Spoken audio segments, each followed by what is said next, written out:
All right. I cannot sleep. I just got back from Japan and I have not been able to sleep. They say that, basically going back to the US from Japan uh, is rough from a sleeping standpoint. So here I am at 2 in the morning, staring at this mess of a garage. I started organizing. Look at that corner. That corner is organized.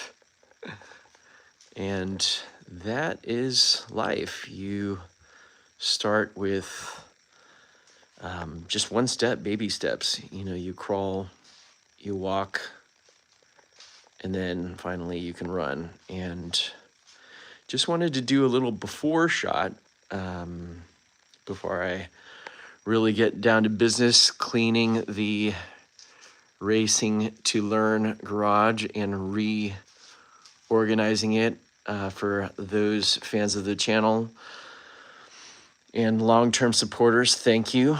Thank you for continuing to watch our videos and comment and like. We super appreciate you guys, especially since big announcement, I was laid off. Actually, this is a live video, so it's been almost 2 years now where I have been laid off and unable to find work. It's rough out there, everybody, and for everybody that is unemployed alongside me, you know, hang in there. Things do get better. Be scrappy, be creative, be frugal, live below your means. And again, hope is never lost. There's always hope. I was laid off previously back in 2008 during the last Great Recession, or rather the Great Recession. And,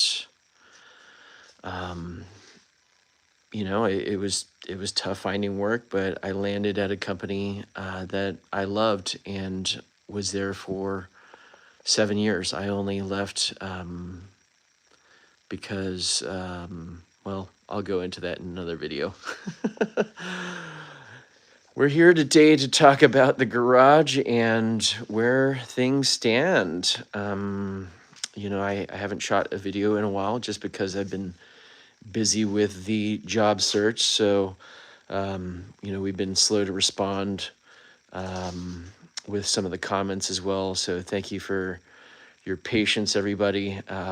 It's been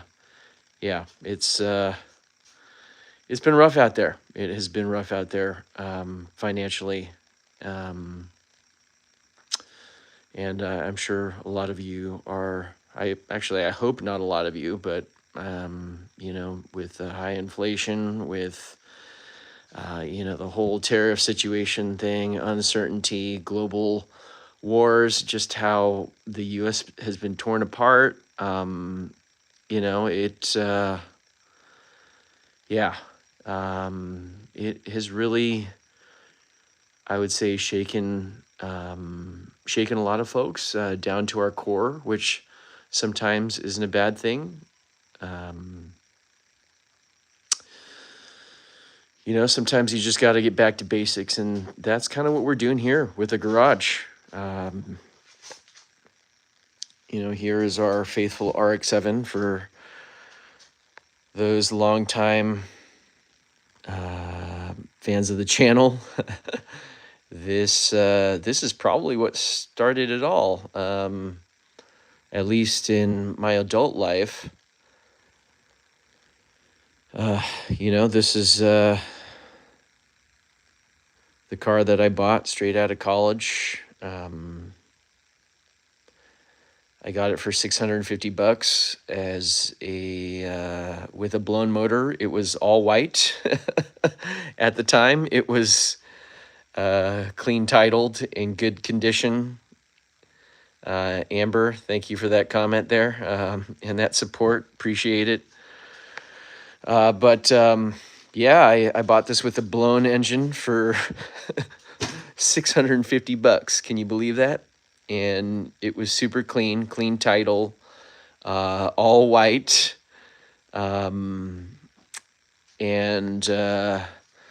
big shout out to my good friends Peter and Denny that helped me do the initial work on this project, and then also my buddy Kit, who helped me as well. My buddy Shin. One of the best days of my life is when we fired this up for the first time. This is the V8 that we swapped in. You can check out more videos on our channel for further details on that. But yeah, this is staying for the time being. We're trying to figure out what to do with this. It has been a rolling classroom for us, you know, just teaching kids how to work on cars, right? All the different aspects from electrical, mechanical. As you can see, we haven't gotten around to the body work yet. But yeah, you know, we've been debating on whether to keep this or not. You know, hit us up with your thoughts. The nice thing is that you know, it doesn't really cost us that much to carry this car since we own it in full. And insurance is pretty cheap, relatively speaking, especially compared to our other project car. Insurance on Teslas is kind of ludicrous. This one's going to be staying for the time being as well. Yeah, we might move this outside just to create, ooh, almost tripped there over something, sorry. We might move this outside for the time being to accommodate room for another project car if we decide to go that route. I have been pondering a you know, a BRZ FRS FT86, you know, the first generation project car ever since they came out, you know, in 2013. That car is just beautiful to me. You know, just one of the best looking cars, period, right? And I don't put that lightly. I mean, in that category, I would include cars like the you know, like the Ferrari F430, the 488, the you know, yeah, 911s of various vintage, right? Just beautiful and classic looking cars. Which this one isn't. I know for all those Tesla haters out there, I don't like the looks of this either, but this was our rolling test bed for diving into EV technology. And unfortunately, Tesla is years ahead of everybody else. For those of you that don't know, I'm an engineer by education, by trade. And yeah, Tesla is just so far ahead of everybody else in terms of not only their hardware, but also their software, and their support network, their charging network. It's not even funny. And we've owned other cars. For you really long-term and faithful viewers of the channel, you may remember, you know, our FD RX-7 as well, but the other half of this garage was occupied by our Chevy Volt, our second gen Chevy Volt, which we loved as well. But you know, long-term reliability is why we got rid of that car. So yeah, the Tesla is going to stay here for the time being. You know, we've thought of actually an EV swap on the RX-7, but it's just not worth it. You know, for you long-term fans, we had a second RX-7. Actually, we've had 3, but we had a second rolling shell, and that we got rid of due to titling issues. We actually sold it to a high school freshman at the time who is now a, what do you call it? He's going to be a senior in the fall. And at my alma mater, at the high school that I went to, he's quite an amazing kid. He's going to go far in this world. This was the RX-7 he bought from us was the third that he owned. And this was before he was even able to drive. So, he made money hustling, parting out cars. Reminded me a lot of myself with this car. I made close to 10 grand, and this is in 2001 dollars. I made close to 10 grand parting out not only the interior of this car, that's why it's got a gutted interior, but also the donor, the 1994 Firebird formula. That was an LT1 T56, 6-speed. For those of you that don't know, GM is horrible with naming conventions. This was also the LT1. They reused that name or code, whatever you want to call it, with the latest generation of Corvette, engines as well, right? The newest LT1, LT4, LT5, etc. But this is the OG. Got a comment about the OptiSpark. That's actually been one of our most popular videos. We worked with Petrus Enterprises for their OptiSwap or OptiSpark upgrade. That is the Achilles heel of this engine, unfortunately. We've actually debated about swapping in the 0411.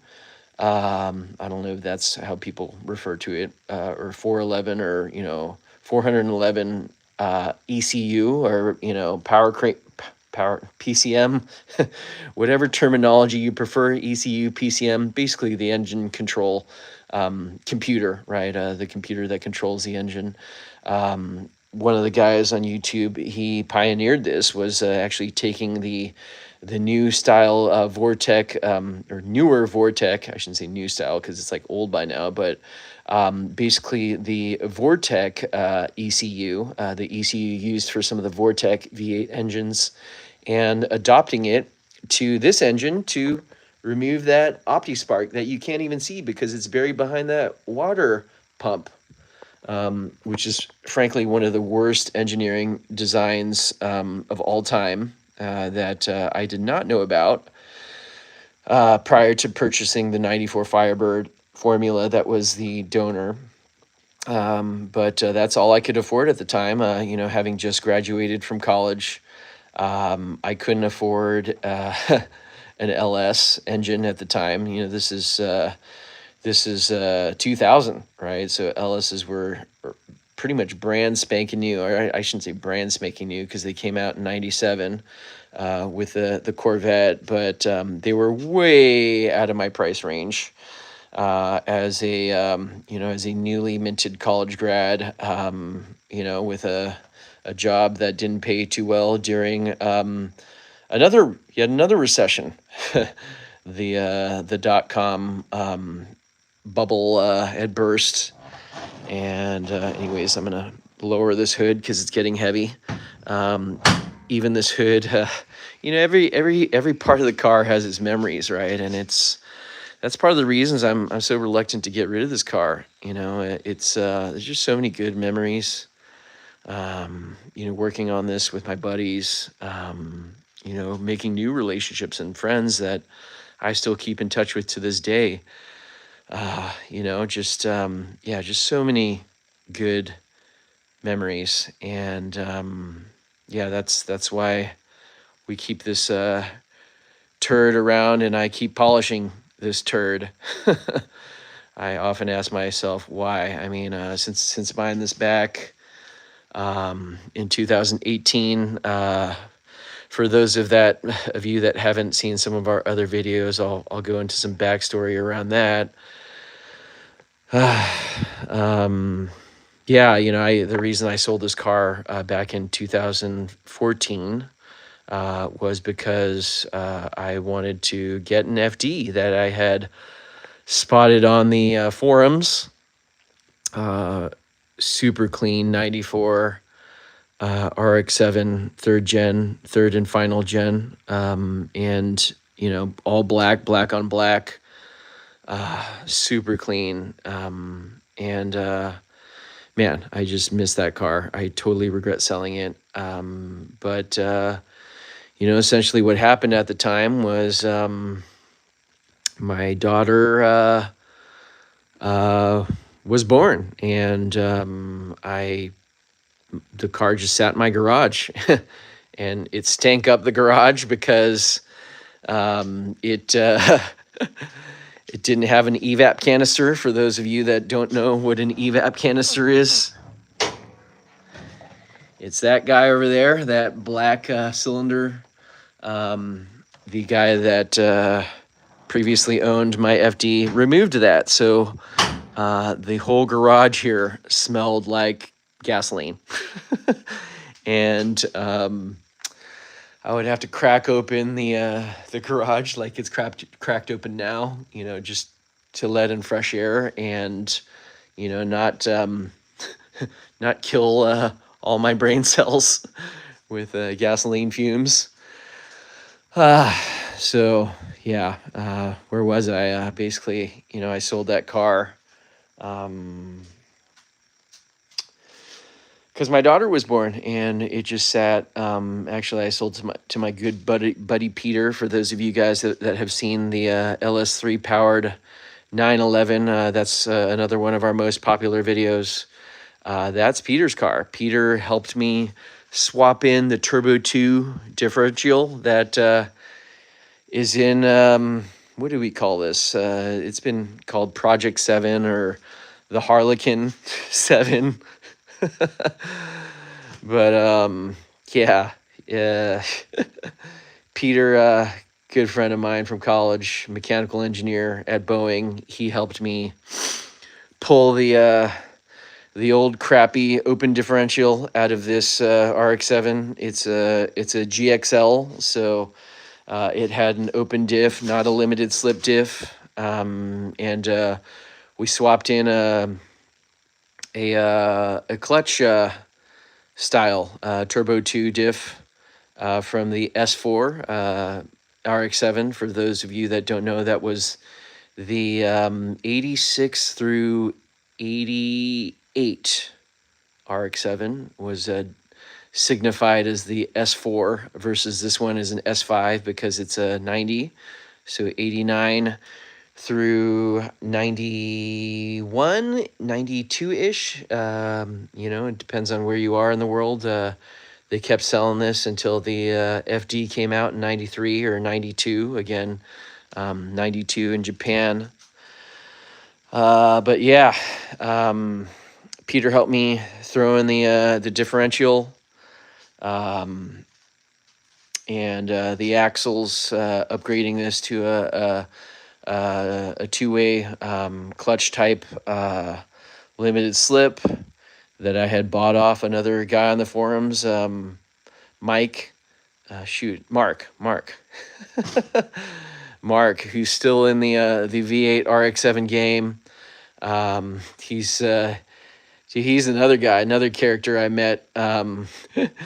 Good dude from the forums. He brought me out for a spin in his Grand National. So Buick Grand National. Kendrick Lamar, shout out to you if you're watching. Mark brought me out in his ridiculous Grand National powered RX-7 second gen. He goes by the moniker GNX7. So for those of you in the know, GNX stands for Grand National. I don't know what the X stands for, but yeah, ridiculous uh, 3 point, shoot, I don't even know. I don't want to misquote, but the Grand National was not a V8 powered. It was a turbo V6. V6? Yeah, V6. And just ridiculous, ridiculous. I mean, it's legendary. Not just because of Kendrick Lamar and what's his name from the Red Hot Chili Peppers. Shoot, what's his name? Dave Navarro. He is also a big Grand National fan. I was as well, but I just couldn't afford one. So, but yeah, back to Mark, aka GNX7. Um, yeah, he brought me out for a spin, and I was hooked. I mean, dude, we were rolling through the streets of San Francisco, and his car was just insane, insane. I had never been in a car that fast before. Like the acceleration was just brutal. And this is circa early 2000s. So I think, yeah, I mean, I don't even remember how much his car was putting down. At least 500 horse, I want to say. Correct me if I'm wrong, Mark, if you watch this. But yeah, where was I even going with this? Just all the people I've met through the hobby, through RX-7s, through the V8 RX-7 community. Like it's those relationships at the end of the day that that are important. Like that's all that matters. It's not the cars.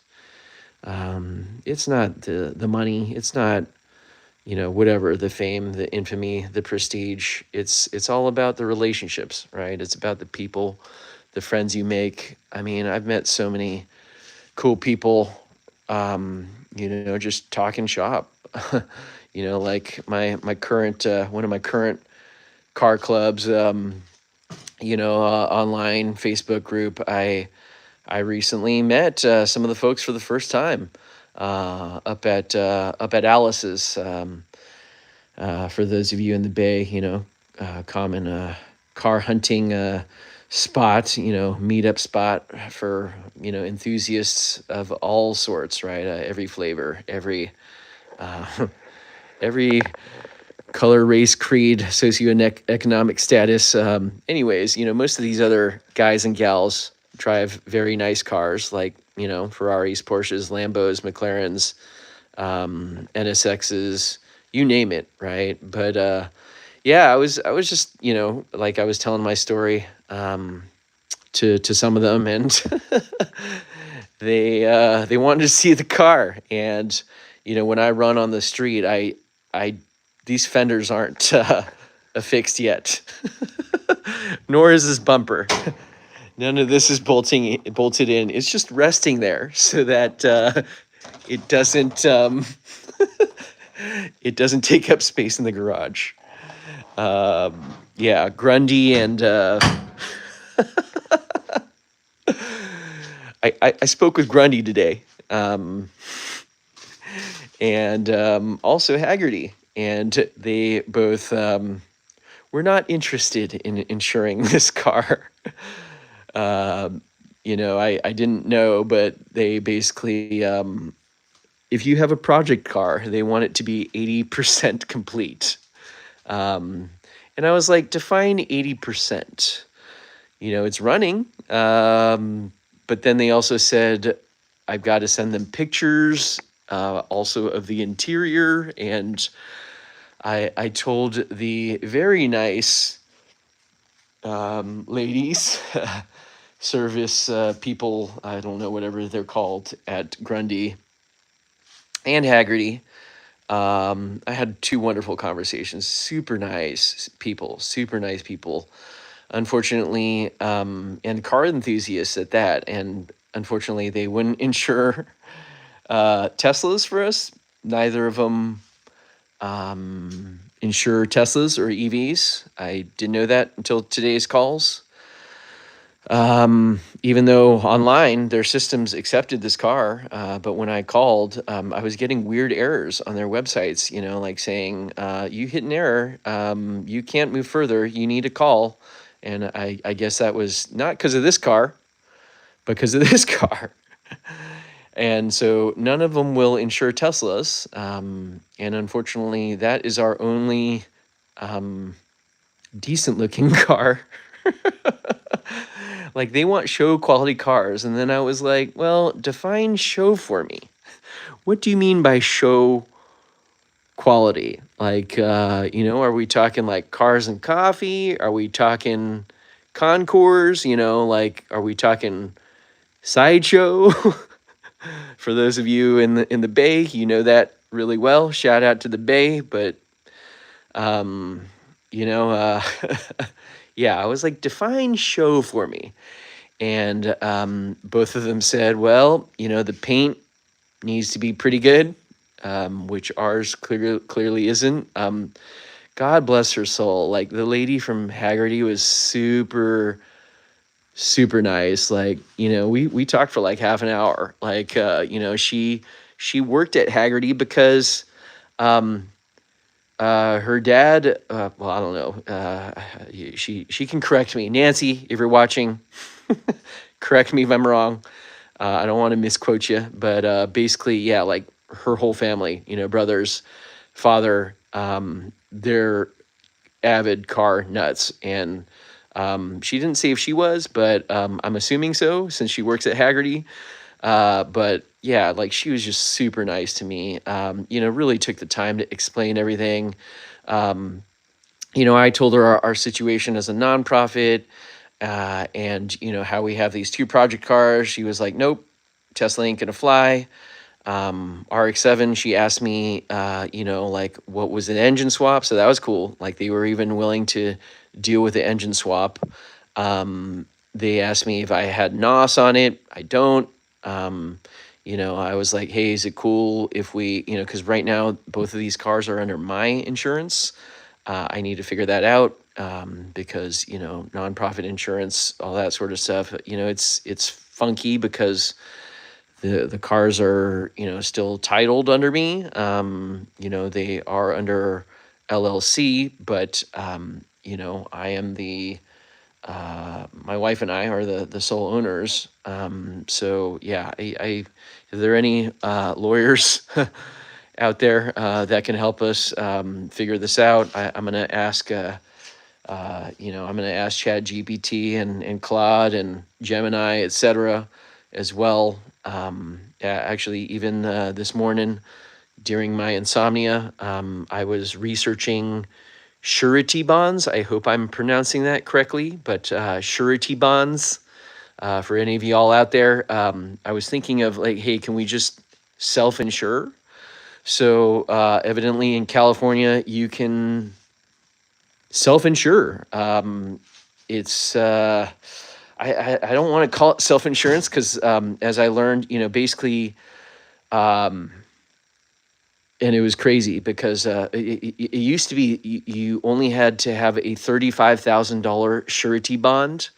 And, any lawyers out there, correct me if I'm wrong, but a surety bond is just the promise to cover that amount. It doesn't even cover that amount.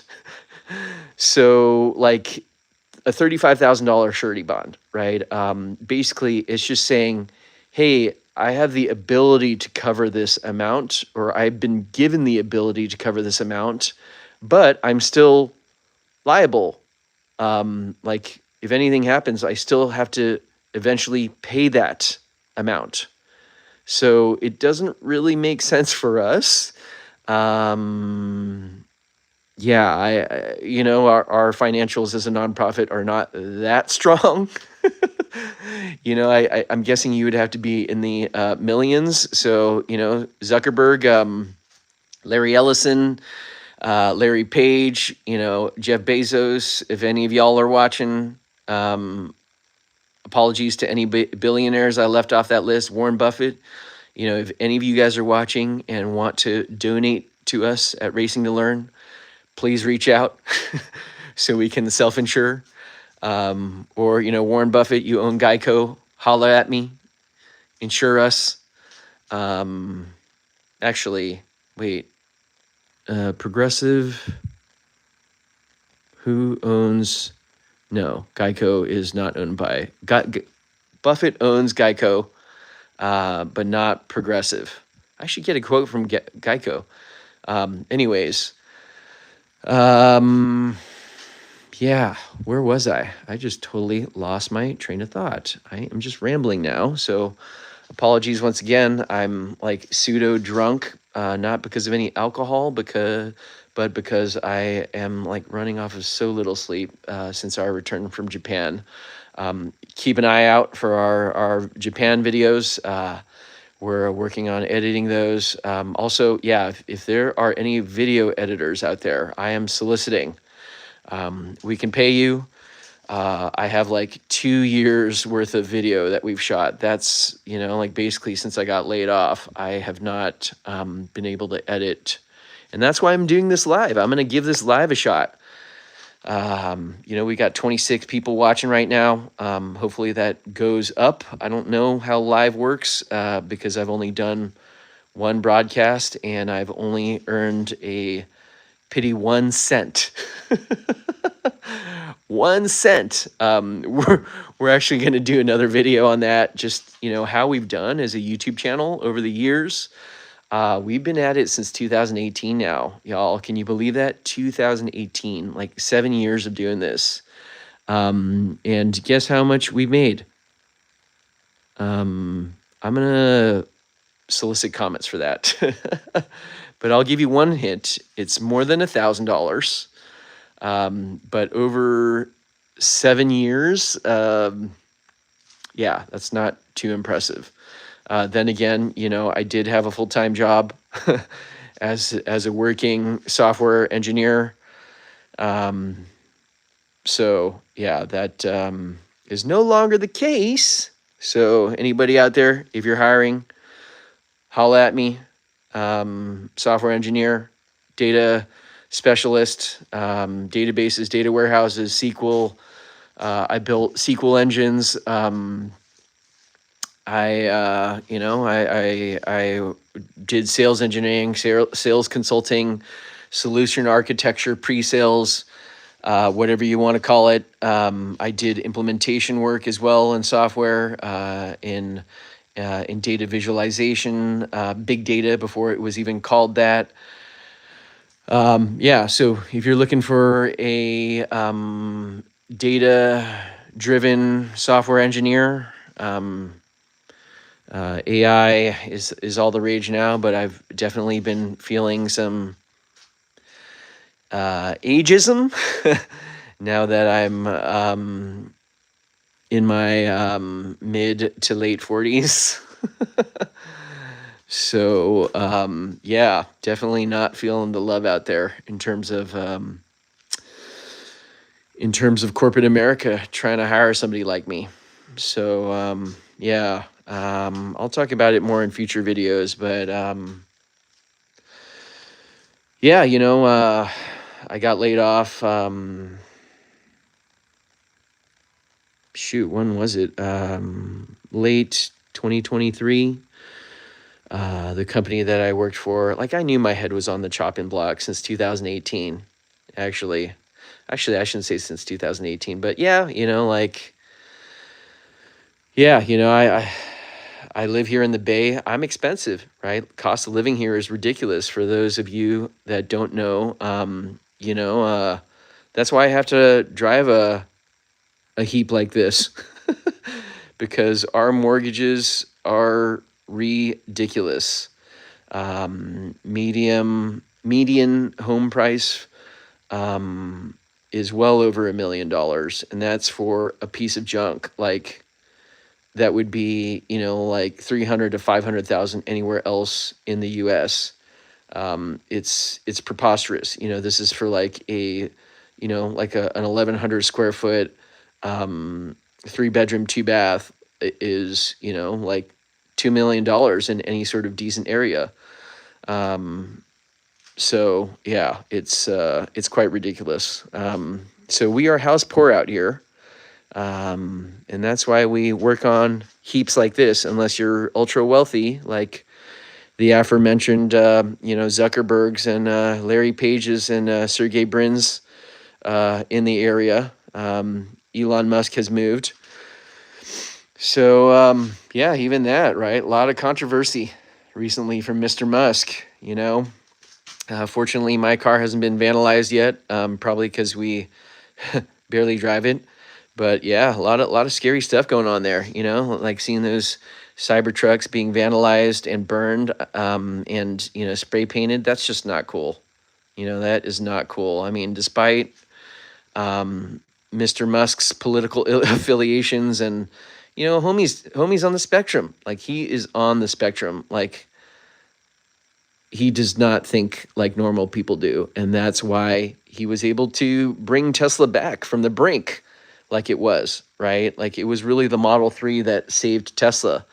You know, I've been a Tesla fan since even before the Model 3, right? Back to the S. Actually, my last company had a Model S as a company car that we could book out as a rolling meeting room. That was like crazy, you know, like rolling meeting room that you could book out on, you know, Google Calendar. But yeah, where was I? Teslas. We almost bought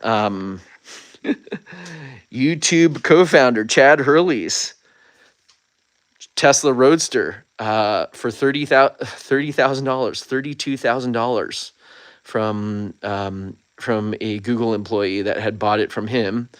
I kick myself every day for not buying that car, along with the Corvette that I helped my buddy's dad buy, C6 Corvette, Z51, 6-speed. He was going to sell it to me for $14K because he traded it in for a Model Y that I helped him buy that Corvette, brand new off the showroom floor because we went car shopping for Evos and STIs, and they wanted to mark them up to like 40 grand. And I was like,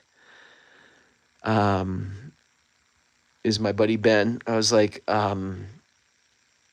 dude, you might as well just buy a vet, because I was working for HP at the time, and we had employee pricing on STIs and Evos. Sorry. Just Evos, Mitsubishi. We were, I don't know if this is still the case. Any HP employees out there? It actually split into HP E, HP Enterprise, and HP Inc. But if any of you guys are watching, please comment. Is Mitsubishi still a customer? I did notice a lot of HP computers.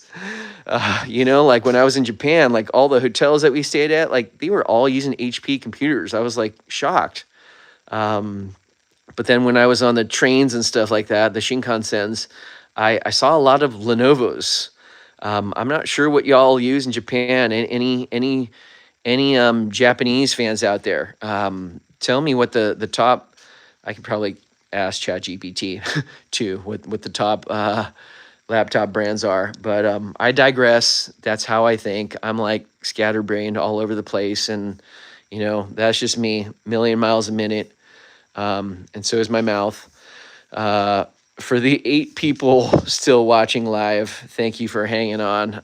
You know, let me know in that live feedback here if this is boring you or if you find this entertaining or useful. I'm continuing to pan around the garage. I should really focus on that, but I just wanted to give you guys all an update since it's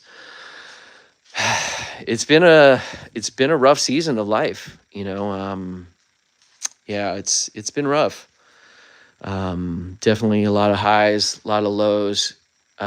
Going to Japan was a high. You know, but yeah, like really wrestling with anxiety and depression after being laid off. You know, I'm gonna post more videos about that because, you know,